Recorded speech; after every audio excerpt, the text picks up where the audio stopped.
Hello friends, welcome to Guliani classes. आज हम पढ़ेंगे accounting for partnership firms fundamental part 2। उम्मीद करता हूँ आपने पार्ट 1 जो लेक्चर था उसकी वीडियो देख ली होगी। अगर आपने नहीं देखी है तो उसका लिंक आपको डिस्क्रिप्शन में मिल जाएगा, जहाँ से आप क्लिक करके उसको देख सकते हैं। अगर आपने इस चैनल को सब्सक्राइब नहीं किया है तो ज़रूर करिए, ताकि आपको हमारी आने वाली हर वीडियो का नोटिफिकेशन सबसे पहले मिल सके। लेट्स स्टार्ट करते हैं आज टॉपिक लिमिटेड लायबिलिटी पार्टनरशिप। देखिए, लिमिटेड लायबिलिटी पार्टनरशिप है क्या? ये एक नई कॉन्सेप्ट है, ज़्यादा पुरानी नहीं है। लिमिटेड लायबिलिटी पार्टनरशिप जो है 2008 में इसका एक्ट बना। एक्चुअल में इसको बनाने का जो पर्पस था वो पार्टनरशिप, जो ordinary partnership Indian partnership act 1932 था, उसकी कमियों को दूर करना था। और इंडियन पार्टनरशिप एक्ट 1932 की जो सबसे बड़ी कमी थी वो कमी थी अनलिमिटेड लायबिलिटी। तो यहाँ पर पहले आपको ये क्लियर हो जाना चाहिए कि अनलिमिटेड लायबिलिटी होती क्या है, तभी आप इस टॉपिक को बहुत अच्छी तरीके से समझ पाएंगे। अनलिमिटेड लायबिलिटी में जो इंडियन पार्टनरशिप एक्ट की फीचर्स थी, जिसे आपने क्लास 11th में बिजनेस स्टडी में भी पढ़ा होगा, कि अनलिमिटेड लायबिलिटी में क्या होता है, अगर मान लीजिए किसी फर्म को ह्यूज लॉस हो जाती है तो उस केस में क्या होता है कि जो फर्म की प्रॉपर्टी है वो तो बेच के लोन चुकाना ही पड़ेगा। लेकिन मान लीजिए लोन उससे भी कहीं एक्सेस है, तो इस जो एक्सेस अमाउंट को जो चुकाना पड़ेगा वो पार्टनर्स को अपनी पर्सनल प्रॉपर्टी से चुकाना पड़ेगा। तो ये एक बहुत बड़ा ड्रॉबैक था इंडियन पार्टनरशिप एक्ट 1932 में। तो उसी को इस लिमिटेड लायबिलिटी पार्टनरशिप एक्ट 2008 में दूर किया गया।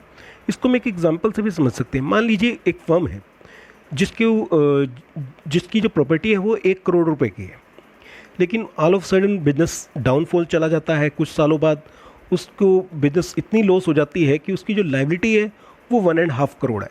अब क्योंकि बिजनेस की प्रॉपर्टी तो 1 करोड़ है, लेकिन बिजनेस को जो चुकाना है वो 1.5 करोड़ है।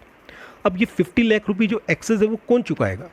तो मान लीजिए 3 पार्टनर हैं ए बी सी। तो जो तीनों पार्टनर हैं ए बी सी, उन्हें उसी प्रोपोर्शन में जो उनका प्रॉफिट शेयरिंग रेशियो था, अपनी जो पर्सनल प्रॉपर्टी है उसे बेचकर पैसे चुकाने पड़ेंगे।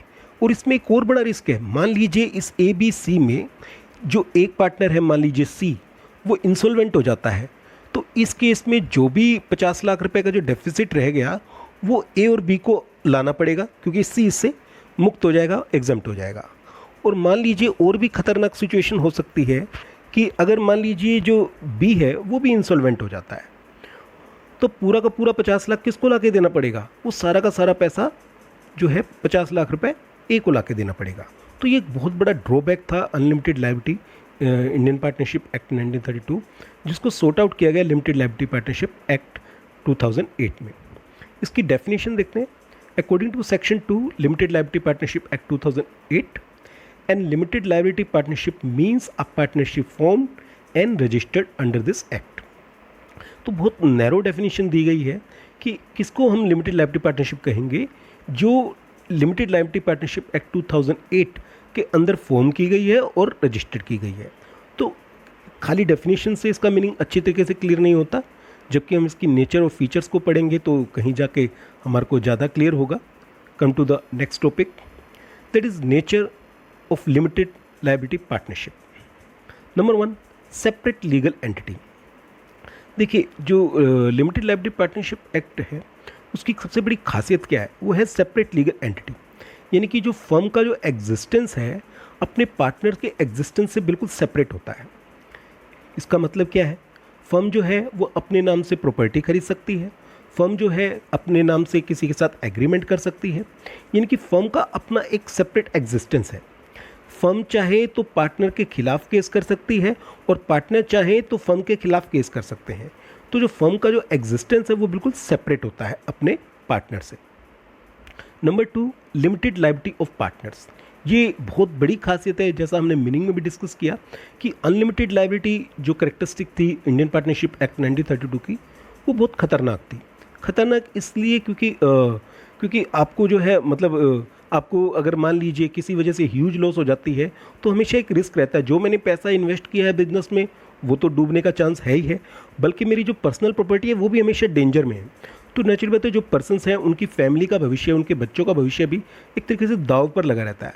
क्योंकि मान लीजिए ह्यूज लॉस हो गई और उस लॉस की भरपाई उन्हें अपनी पर्सनल प्रॉपर्टी से करना पड़ा, तो नेचुरली बात है उनके जो फैमिली का जो भी सेविंग थी और जो भी फैमिली के ऊपर जो उनका जो फ्यूचर है वो एक डार्कन में चला जाएगा। लेकिन यहाँ पर ऐसा नहीं है, यहाँ पर जो पार्टनर्स की लायबिलिटी है वो लिमिटेड है और लिमिटेड अप टू इन्वेस्टमेंट और गारंटी, यानी कि पार्टनर ने जितनी इन्वेस्टमेंट कर रखी है या जितनी गारंटी दे रखी है फर्म को केवल वहीं तक है, उससे ज़्यादा अमाउंट उस पार्टनर से नहीं मांगा जा सकता। Third, sharing of profits. ये खासियत Indian normal partnership, ordinary partnership में भी थी और यहाँ पर भी है। हर एक पार्टनर को राइट है कि जो फर्म प्रॉफिट अर्न करती है उसमें वो अपना शेयर ले सके। तो ये इसकी एक मेन खासियत है, ये उसमें भी ओल्ड पार्टनरशिप में भी थी और इस न्यू पार्टनरशिप एक्ट 2008 में भी है। Third, the partners of LLP। अब ये मेन पॉइंट है कि कौन पार्टनर बन सकता है LLP का। जहाँ तक सवाल है, इंडियन पार्टनरशिप एक्ट 1932 में केवल एक इंडिविजुअल पर्सन ही पार्टनरशिप में पार्टिसिपेट कर सकता है, लेकिन यहाँ पर ऐसा नहीं है। एक कॉरपोरेट बॉडी भी जो है वो पार्टनर बन सकती है LLP की, यानी कि कोई कंपनी या कोई फर्म या कोई कॉरपोरेट सोसाइटी वो भी पार्टनर बन सकती है LLP की। तो इसमें जो है पार्टनर्स के ऊपर जो कोई ऐसे रिस्ट्रिक्शन नहीं है कि एक इंडिविजुअल पर्सन ही पार्टनर बन सकता है। Number 5, features of both partnership and company. ये इसकी बहुत बड़ी खासियत है कि इसके अंदर दोनों ही खासियतें मिलती हैं। पार्टनर जो इंडियन पार्टनरशिप एक्ट 1932 है, यानी कि ऑर्डिनरी पार्टनरशिप, उसकी भी फीचर्स मिलती है एज वेल एज कंपनी की फीचर्स मिलती है। इसकी फीचर्स क्या है कि देखिए, टैक्सेशन के हिसाब से जो है LLP को भी एज ए ऑर्डिनरी पार्टनरशिप की तरह ट्रीट किया जाएगा और वैसे ही टैक्सेशन लगाया जाएगा। और दूसरी ओर इसमें कंपनी की भी बहुत फीचर्स है, क्योंकि इसकी एक सेपरेट लीगल एंटिटी है, इसका प्रीपिचुअल सक्सेशन है। तो बहुत सारी जो इसकी जो खासियत है, क्योंकि प्रीपिचुअल सक्सेशन भी इसकी खासियत है। जैसे कंपनी में आपने सुना है मेंबर में कम मेंबर में go but company goes for ever. In a similar case में अगर मान लीजिए पार्टनर्स की डेथ हो जाती है या सारे पार्टनर इंसॉल्वेंट हो जाते हैं, तो उसका जो है लिमिटेड लायबिलिटी पार्टनरशिप फर्म पर कोई इम्पैक्ट नहीं पड़ता। तो यहाँ पर दोनों खासियत मिलती है, पार्टनरशिप की भी खासियत मिलती है और एज वेल एज कंपनी की भी खासियत मिलती है। Number 6, no limit on maximum number of partners. Minimum member जो है वो 2 रिक्वायर्ड है ऑर्डिनरी पार्टनरशिप में भी और LLP limited liability partnership act 2008 में भी।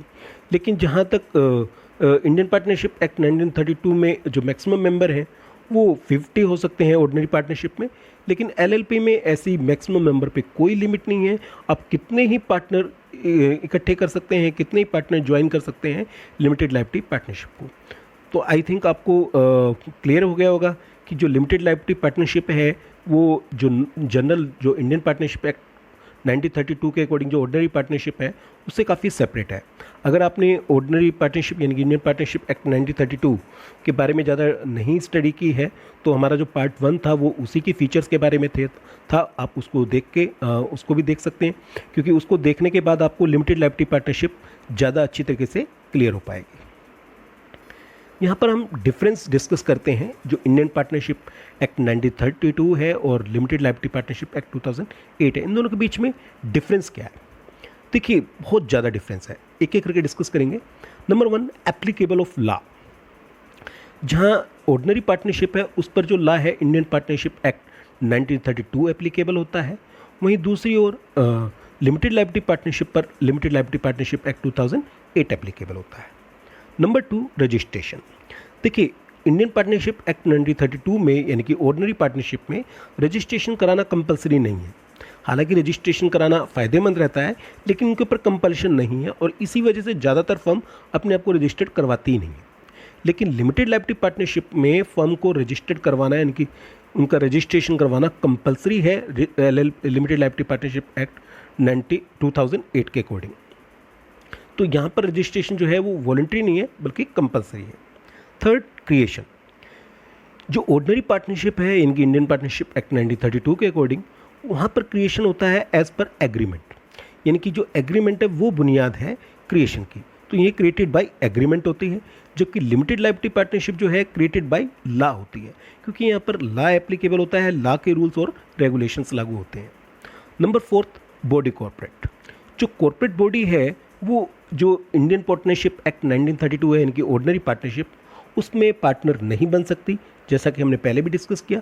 केवल एक इंडिविजुअली ही जो है वो ऑर्डिनरी पार्टनरशिप का पार्टनर बन सकता है। लेकिन लिमिटेड लायबिलिटी पार्टनरशिप पर ऐसी कोई रिस्ट्रिक्शन नहीं है। एक कॉर्पोरेट बॉडी, चाहे वो एक कंपनी है, चाहे वो एक फर्म है, चाहे वो एक कोऑपरेटिव सोसाइटी है, वो भी पार्टनर बन सकती है।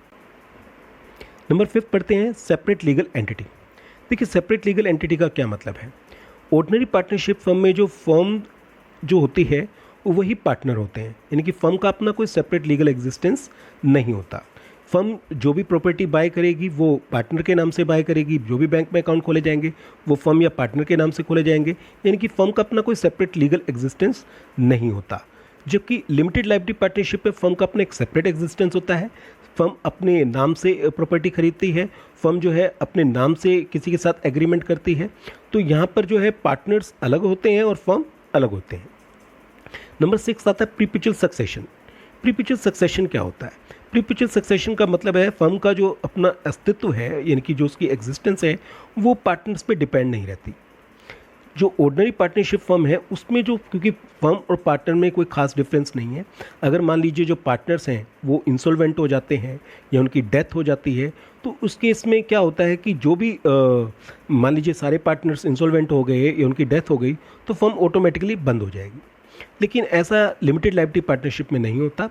द मेंबर में कम, मेंबर में go, but limited liability partnership go for ever.